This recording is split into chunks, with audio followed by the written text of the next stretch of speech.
கருவேப்பிலை பொடி அரைக்க போகிறோம். வாங்க எப்படி செய்யலாம்னு பார்க்கலாம். நான் கருவேப்பிலையை நல்லா கழுவி நிழல்லே காய வச்சு எடுத்து வச்சுருக்கிறேன். அப்போ தான் இதோட முழு சத்துக்களும் நமக்கு கிடைக்கும். வெயிலில் காய வச்சா சத்துக்கள் கிடைக்காது. நிழல்லே காய வச்சு எடுத்து வச்சுருக்கேன். ஒரு கடாயில் நல்லெண்ணெய் ஒரு ஸ்பூன் விட்டுக்கலாம்.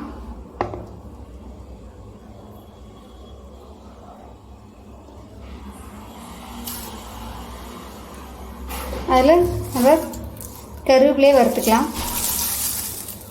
அடுப்பை சிம்லேயே வச்சு வறுத்துக்குங்க. அப்போ தான் அதோட டேஸ்ட் நல்லாயிருக்கும்.